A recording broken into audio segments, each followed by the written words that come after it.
Good afternoon, welcome to Business This Week on ITV. Today we will be looking at real estate and construction industry in Nigeria. And then I would also look at the 2021 supplementary budget that just got the approval of the Federal Executive Council, although a bill is yet to be presented to the National Assembly. All of that we will discuss, and there's also a sizzling issue. You get to know that we'll start talking business. For now, let's bring you a roundup of business activities for the week. My name is Blessing AHA. Stay tuned.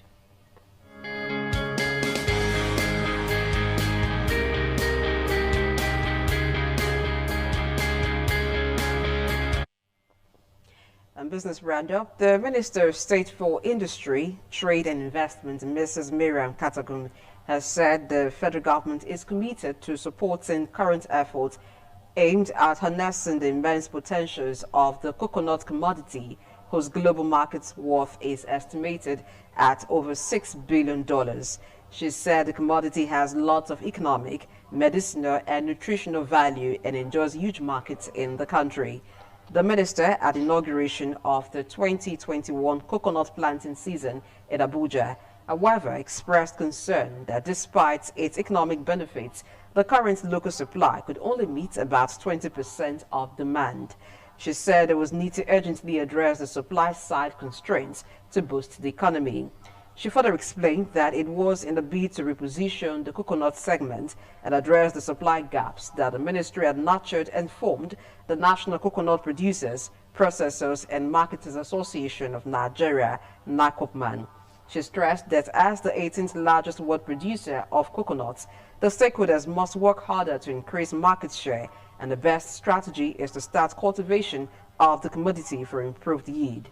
The president for NACOPMAN, Mrs. Okoroji Okechukwu, stated that the industrial use of the commodity cuts across different sectors, including foods, health, chemicals, pharmaceuticals, construction, and household goods. The federal government, through the Northern Shippers Council, NSC, has announced that it will not accept any further increase in tariff at the nation's seaports.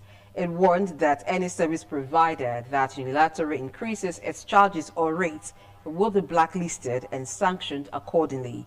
According to the NSC, it has come to the notice of the Northern Shippers Council that some terminal operators and shipping companies have published notices of proposed increase in tariff. The NSC added that any such charges need to be subjected to analysis with justification to ensure such increase reflects the present economic realities, and the charges must be directly related to quality of service. This is coming as freight forwarding associations at the Port and Terminal Multipurpose Limited, PTML Terminal, Tinkan Island Port Complex, Lagos, have expressed support for the review of handling charges at the terminal by 50%. The Director, Information Technology Department, Central Bank of Nigeria, CBN, Mrs. Rakiat Mohammed, stated at the Bankers Committee meeting on Thursday that the Apex Bank will be launching a central bank digital currency, CBDC, before the end of 2021. The director made mention of the fact that about 80% of central banks in the world are looking into the possibility of issuing a central bank digital currency, and Nigeria cannot be left behind.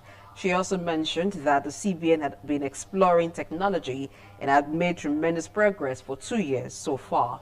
The director explained what the CBDC would look like, stating that there were currently two forms of money in the country. There are the notes and there are the coins. The central bank currency is to be the third form of money to complement the coins and cash. Explaining further, Mohammed said the central bank digital currency will just be as good as you having cash in your pocket, and even as you have the cash in your pocket, you are going to have the cash on your phone. The director mentioned that Apex Bank was looking at different use cases such as remittances. Now let's go to the parallel market and find out what the Naira currently trades against other currencies.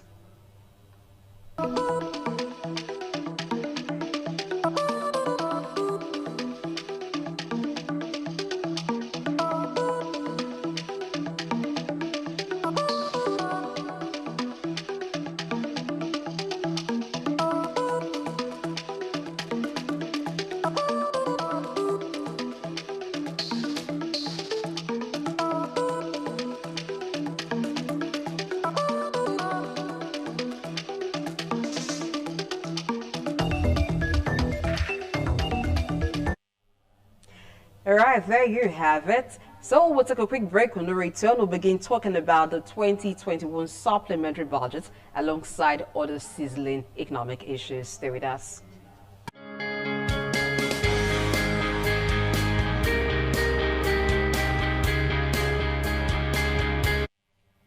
Many thanks for staying with us on business this week. So it's time for us to talk business. I have Dr. Saze Iyua, an economist, here with me. Good afternoon. Good afternoon. Nice to have you here. Yeah, it's my pleasure. Now, let's quickly look at the CBN's plan to launch digital currency before the end of 2021.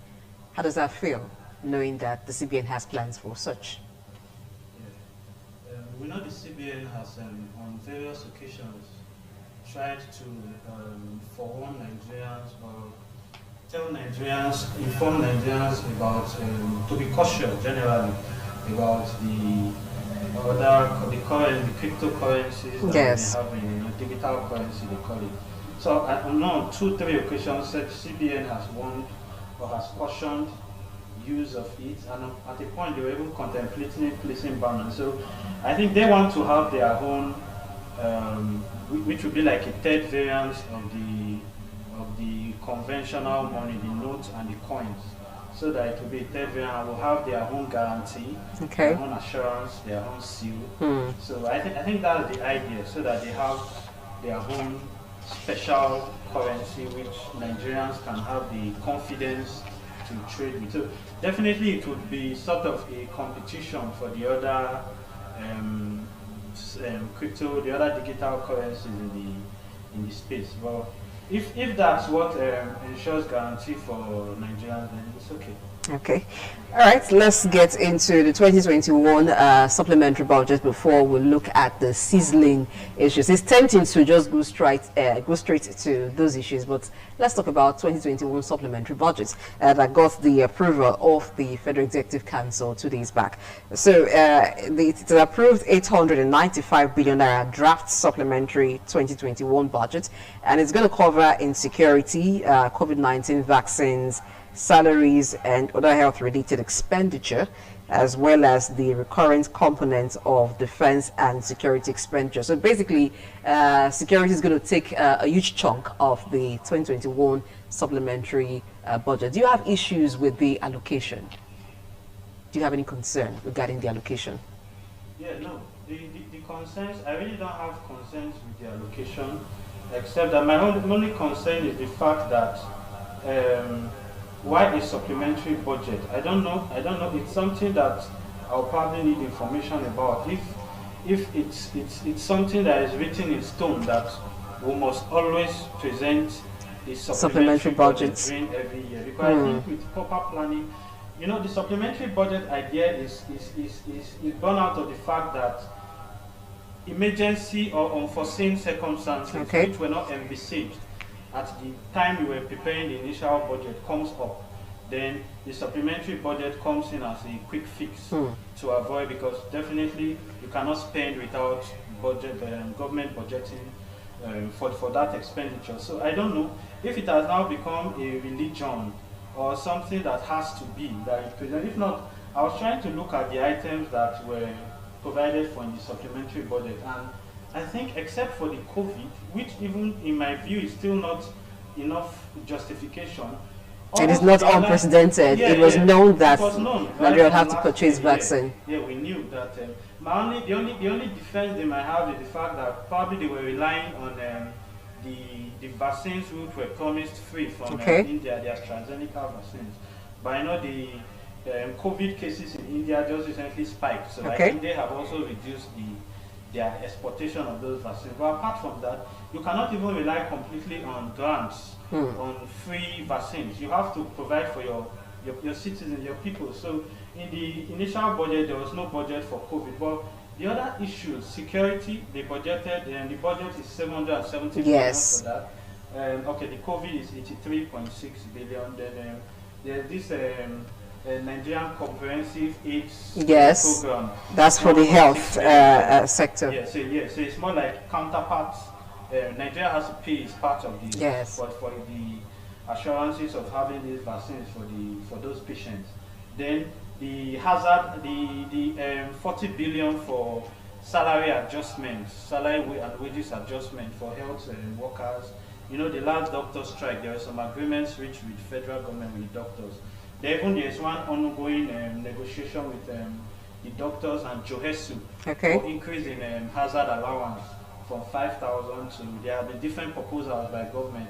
I think the last offer that government gave, the take it or leave it offer, was 32,000 for each health worker. So that's unprecedented. It was just, in fact, that's not so they are budgeting 40 billion for the increase in those.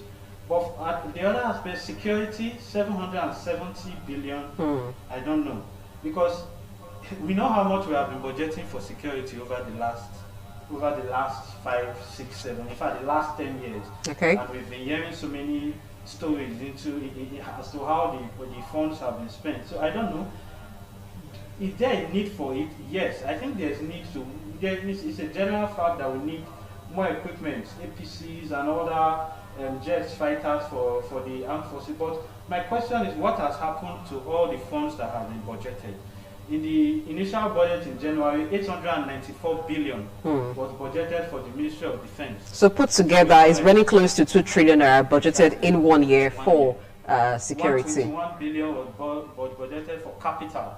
Then police affairs, which is also part of the security network, was about 400. So in January budget, about 1.4 trillion was budgeted for security.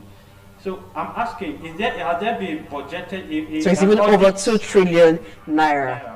Is there an audit? Have you tried to reassess if is the problem the fact that the money that was budgeted has not been able to satisfy the need in the security sector? Then you are now adding another budget, or we are just throwing money at the problem, as is the case with Nigeria. So I don't know, but the 770 billion, it's I don't know if it's necessary for security. Especially if we have a gap, we have unspent funds. Whether it has been spent is another thing, or whether it has been spent for the right purpose. If it has been spent and not for the right purpose, then there should be an audit. We should find a way to get it back from those who spent it, rather than adding, at a time when we have economic crunch, adding this to it. So I don't know, in my view, it's not something. 770 billion could have, the NBS just released the growth statistics for Q1, and we see that our growth is still about just little 0.51%. That's still very, very marginal. It was last quarter, 2020, fourth quarter was 0.11%. So it's just about 0.40%. So I thought we could have pumped it, put that money into relevant sectors. We just talked about stagflation some weeks ago. Yes. In unemployment, try to give salary support, wage support to some of these very critical sectors that are critical to growth. Okay, now what sectors should money have been allocated to, if not all of them put into security and the other areas that's been allocated for? I think in manufacturing. Manufacturing is the driver of the economy. It's manufacturing. Because we talk about agric, it's like we are going back. In fact, in the 60s, we're relying on agriculture, and we knew how slow our growth was. So agriculture has still not proven, because it's still on a manual scale. Agriculture has still not proven to be a big growth driver in any economy. Especially when we are doing the raw cassava and the raw cocoa and the raw yam. They are not, it's when it becomes, you produce, manufacture it to finished state. That's when you get, the amount you get for selling cocoa cannot be the same you use in buying chocolate at the end of the day. So manufacturing, secondary goods, not just farming. Manufacturing should have been the target. Those who are already in the manufacturing sector, critical sector like the textiles, the wood manufacturing, furniture, I thought they should have done it large scale. But in Benin City, we know how many textile. In fact, there was a place textile where you have mills, manufacturing companies. They are all gone. And so the road was named after the activity happening there. So we have many manufacturing enterprises that have closed right now. So I thought it should have been put in the manufacturing sectors, targeted at employment. Get your employees back. Target very critical issues like power. Just give support to these manufacturing companies aimed at very critical sectors. within that manufacturing company. And I think that's the way it should have gone. All right, before we go to funding, because yet the financing still has to be sourced for the supplementary budget. Now, if we've had an initial budget and now we have a supplementary budget, we still did not have allocation for manufacturing and other sectors that could drive growth. Do you think we have a chance at getting it right at all in the year 2021 as far as allocating to sectors that will drive growth is concerned? I think we have passed 2021 already. The hope of getting it right. This is probably the last budget that we could have had for the year. So I think we've missed that opportunity. And if there is at all a realization among our leaders that manufacturing is the driver of growth, it's another issue, because there is still this what do you call it? This insistence or this emphasis on agriculture. You know, and we are talking about agriculture without looking at the mechanized agriculture that would help to drive. So if it's still about agriculture, I have very little hope as to how this year will go. I think for me, with this supplementary budget passed, there's really no expectation or hope for the year 2021. It has to be 2022. Okay, now let's look at funding. The 770 budgeted for security is actually carried along with it permits to borrow fund for that. So looking at borrowing continually, especially when we're hitting the threshold, like at the top, we cannot borrow much more, and we're still borrowing for so many other things. What's your take on that?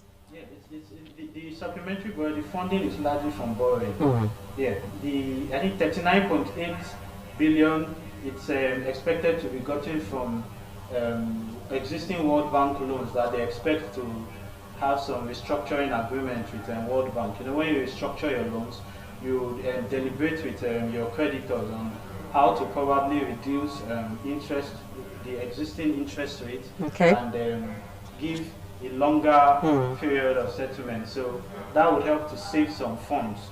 Because the creditor, it leaves everybody in a win-win situation. The creditor is also mindful of the fact that if he doesn't yield to your request, your negotiation request, it might lead to a situation where the country is not able to pay. So there are expectations that they will restructure the current loans with World Bank and they will get 39.8 billion. Then there's a 135 billion. Yes. Special fund, special reserve lobby accounts that you want to withdraw from. But the large chunk of the funding expectation is from 722 billion from domestic capital market. So it's still borrowing, you know, adding to the existing borrowings that we are in. The only point is that this is domestic, this is internal. It's not external. So usually when they are borrowing from the domestic market, then they almost are able to determine, government is almost able to determine the interest rate at which they take it.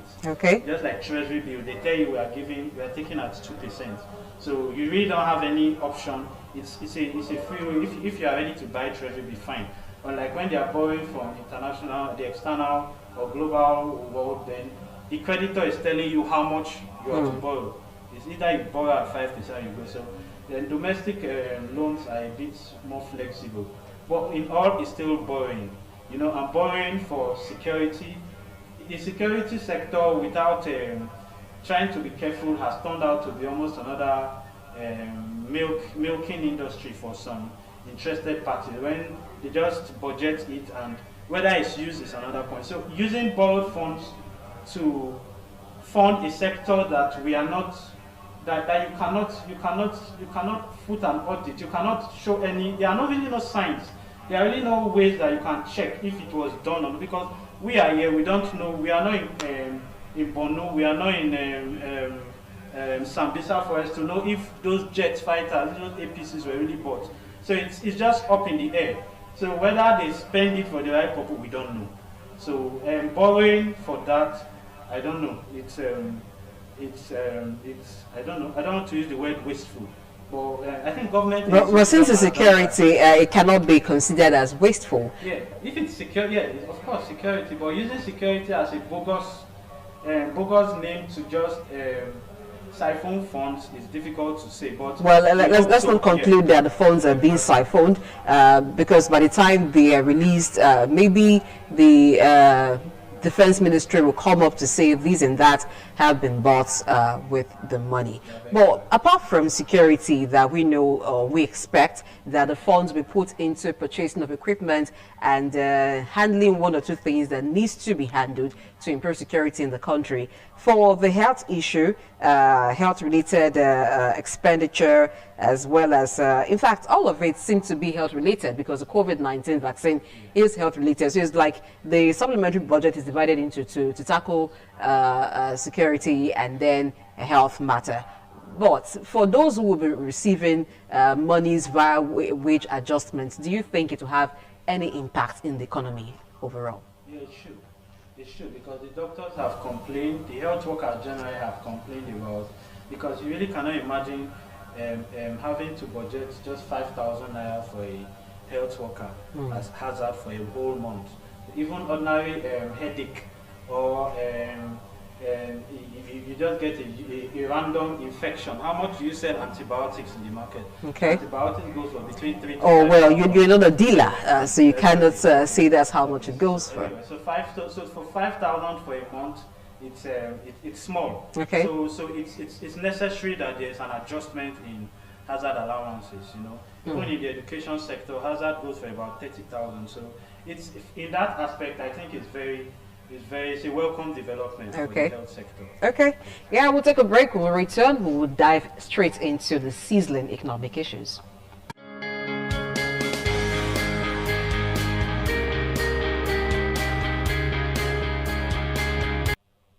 Thank you for being there. All right, now let's get to the other issues. Now, with the Twitter ban issue still trying to drop on the ground because some persons are picking it from different angles. And then the federal government comes up to say that social media platforms, namely Facebook, Instagram, WhatsApp, and the likes, would need to register with the Corporate Affairs Commission, CAC, because they are business entities, so they need to get registered with Nigeria, citing the reason that these social media platforms generate a lot of money from Nigerians, yet do not pay taxes to the Nigerian government. Is it ideal that the Nigerian government expects to get tax from these platforms? We are in a digital world now. It's called digital economy, where you have trading, buying and selling via online platforms. So it has been an argument. It's neither here nor there, where there have been arguments on whether the social media platforms are supposed to pay taxes or not. But in Nigeria, I think in Africa, it's just been I think a few countries, Tanzania, Zambia, I think Benin at the time, but they rescinded the decision. Okay. That have come about the idea of social media tax, or social media platform tax. But in Nigeria, it has not been contemplated, until very recently, when there was this imbroglio between federal government and Twitter on issues of deleting tweets and so on. Federal government has also accused Twitter of being biased in allowing some tweets, and so it seems like the timing is a little bit suspicious, on why now.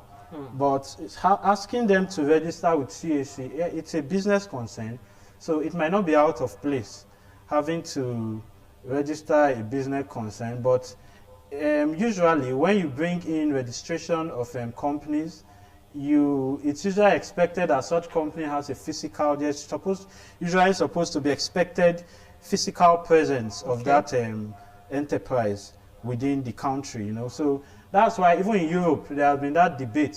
European countries at the time tried taxing Facebook, Twitter, and so on. Then the Americans got angry, and there was a war of words that almost escalated to other issues.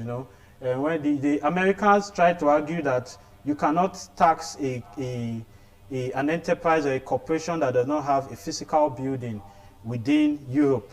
that because they've been taxed in their country, their domiciled country, Americas, and that they were wrongfully targeting those American companies. But the European countries still went ahead and argued, saying that the tax should be at the point where the digital activity takes place, the browsing, the search engine, where it's taking place. So I think it's still an argument that is neither here nor there. But if the federal government has asked them to register with CAC, so I think it's, I don't think they can dodge from it, because they're a business enterprise, you know, and bad enough for them. I remember there was an alteration or amendment to the Finance Act 2019. I think Section 4 tried to amend or cure the Company Income Tax Act that did not necessarily provide for the regular CITA did not provide or did not envisage this digital business or digital economy. So the Finance Act 2019, there was an amendment in Section 4 that now said that any business online that does business online and with a significant economic presence in the country is liable to tax. But it now said the definition, the Act now went further to say the definition of significant economic presence will be determined by the Minister of Finance. You know, so I think with that, any argument in the legal sense against this directive will be very difficult to succeed. Yeah, and you know, the first step has to be registered with CAC. After then I think they would have submitted themselves to taxation. You know, and there's a further directive that they should also register with MBC. Yes. You know, so though many that people has to do with regulation. Many people have said that that's the mischief in it all, regulation, because when you register with MBC, then you have to play according to the codes, the MBC codes. And, but let's concern ourselves with the tax issue. Now, if Facebook, if other platforms like WhatsApp, which is commonly used by Nigerians, messaging app, begins to register with Corporate Affairs Commission, do you think it would have any implication in the policy that would affect users? Yeah, expectedly it should, because when they are now being taxed, you know, there is an agreement between the telecommunication companies and these social media operators, you know, where there's a fee which the telecommunication paid to these social media platforms. So when their income is now being taxed, their revenue is now being taxed, the social media platforms, then it's called digital tax. Then of course you expect that there will be a ripple effect. They will also transfer it to the telecommunication companies, and the telecommunication companies expectedly would increase it. They will reflect it in the data bundles that is being sold. So there will be an economic implication, especially, and it will be negative in the sense of it for especially the poor households, because you look at without calling names, most of these online platforms where we do business is yes, both for the poor and the rich, and there are some disadvantaged group of people like the women, you know, who find it very competitive to compete in the formal sector, in the career, the core job sector with the male. So the women folks have seen it, yes, they've seen it as a resolve, yes, a decoy to find a way of making money, you know, and so it would also affect them. So it would have economic implication on business. There are people who their sole source of livelihood is online business, even as low as just WhatsApp status, putting your clothes there. There are people who don't have physical boutiques where they sell clothes. They just buy clothes and they put it on their status as business. So it will definitely affect, because if I now have to be rationing my data bundle on how I use it to go, so I will see some videos, I will see some adverts that I would stay back, I would withhold from downloading or viewing. So it would have an economic implication, and I think the government is also aware of this. That's why, but we hope to see in the coming days what would.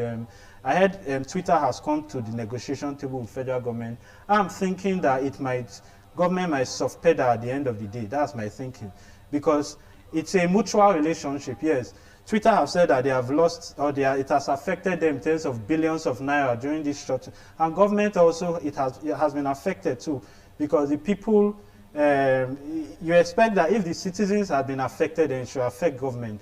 So citizens have also been affected by their inability to use Twitter to do adverts and so on for their business. So I'm thinking that there will be a resolution that would not get to the point where taxes have to be levied on this, and if at all, very probably minimal taxes, probably 1% or 1.5. That is really not so significant on the economic welfare of Nigerians. Now, do you see this becoming precedents for countries? If Nigeria is able to do this successfully, do you see other countries copying this and asking these social media platforms to register with them and also tax them? Yeah, depending on the success rates, how successful it becomes. Because if they are registered and the taxes are levied, and the statistics, statistics now show that government was able to raise enormous funds from the tax, then you expect that most countries are going to copy, because we are in a situation now where every country is in a cash crunch. They are all struggling for money. So if they see that Nigeria is making huge funds from it, then I don't think they will think two times before other countries, especially the West African nations, who want to experiment with it. So it would be a precedent, I think, especially with the fact that Nigeria is seen as a senior brother, as a big brother, especially in the West African region. So it's expected that I think they will.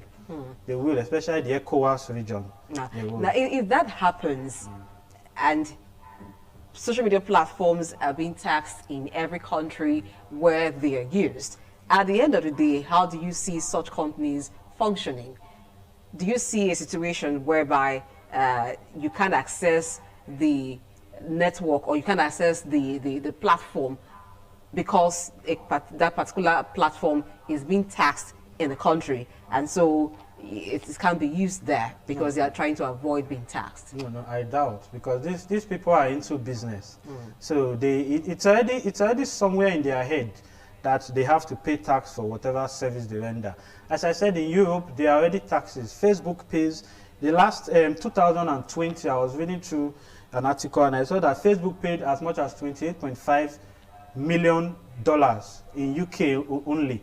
We are not talking of the entire Europe. Though the UK citizens and governments were even complaining that it's still small enough, because it showed that Facebook made about 1.6 billion in 2020, so 28.5 is more. So I think it's already, they pay in US, so I think it's already part of their mindset that they have to pay tax. They've just been on a free holiday otherwise. So no business concern, for whatever reason, because of tax, would move away its services from a country, especially like Nigeria, with the billions of followers that they have. So at the end of the day, it will still be borne by the citizens, with the users of these platforms. It's transferable. So since taxes are transferable, then I don't think it will discourage them from. They will provide their services, but Nigerians will be the ones to bear the brunt by increased data bundles that they have to pay for.